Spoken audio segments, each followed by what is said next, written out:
Hello everyone, today is Friday, I believe September 14th, 2012, and I wanted to give you all an update of my parents' garden here in Pennsylvania.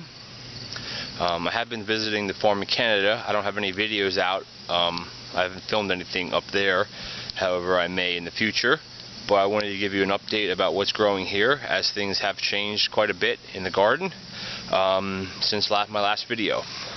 I'll first start with everything that's been here. Got your eggplants, which actually took off really well. Put on some nice size. Got some bell peppers. We have jalapeno, and this here is a I'm not sure if it's a poblano is the term for it. They're not a hot pepper. They're more of a sweet pepper, but they don't have the same sweetness as a bell pepper. They have these longer ones.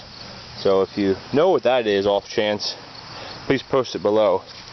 And then there's one little cayenne down there, which is doing fairly well. It's pretty loaded down with, the green chilies, which they obviously turn red. Then the tomatoes, we got quite a bit of tomatoes off of here. I'm still waiting to pick the super Italian. Well, I'm not sure it's super Italian, but it's an Italian paste tomato. Look at the size of that. These paste tomatoes, if for those of you who have grown them, here's another one. You can see that. They get fairly big and they're real meaty. They don't hardly have any seed cavity in juice. It's all like flesh, because you're supposed to make, not supposed to, but they're bred, if you will, for sauces and soups and things like that, where you want a thicker sauce. Anyway, these are the 3 cucumbers, which I used to have hanging over there, but the deer, I caught them about 2 or 3 weeks ago, started eating one of them. The whole plant, they ate the leaves off. So I had to move them in here, and they're not looking too well now.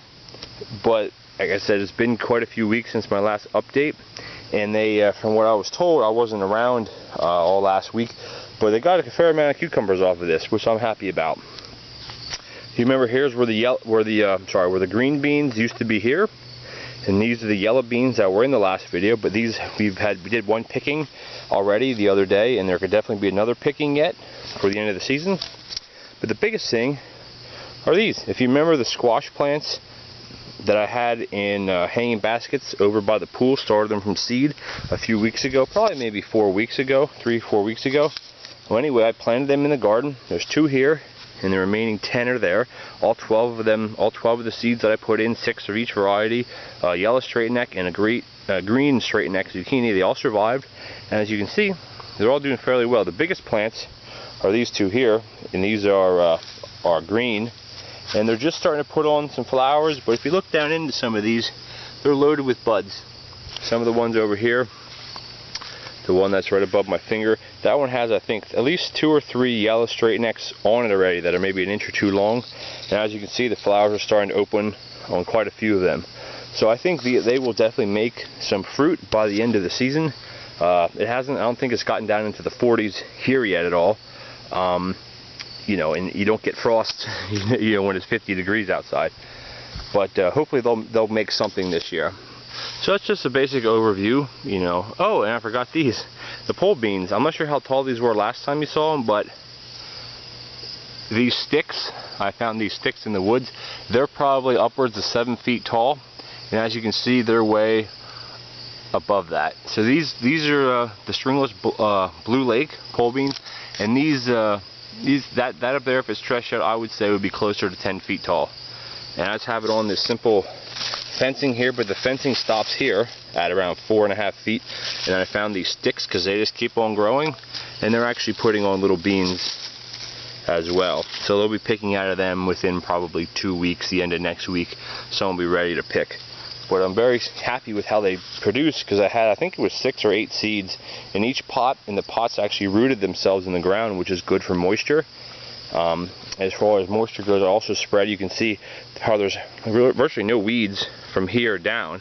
It's because I took all the grass clippings from cutting grass one day and spread them here.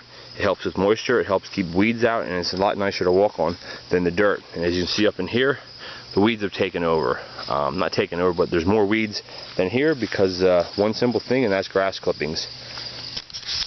Speaking of grass clippings, I know MHP gardener Bobby down in Virginia there, he recently bought a closing the fence up here, a grass sweeper, which is similar to the one that I had up at the farm, if you can remember that. I'm not sure if I ever did any videos on it, but I don't know how many cubic feet it is, but you tow it behind a tractor or behind a lawnmower or an ATV or something, and sweep the grass, and you put that around your plants.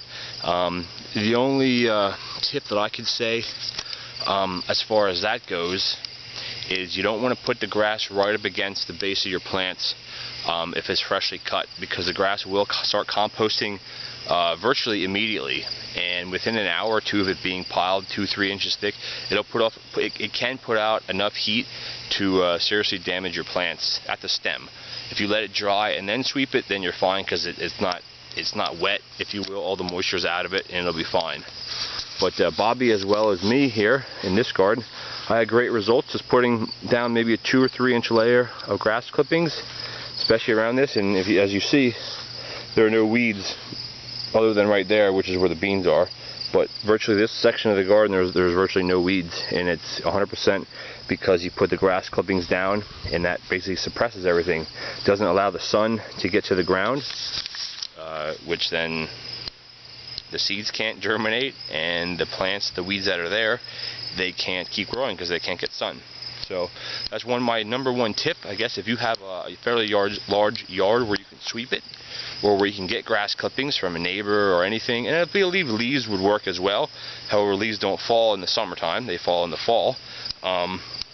Use grass clippings. Let it compost, or let it dry, or however you want. Just don't put it up to the base of your plant directly up against it, and it'll definitely help you in your garden. Thanks for watching.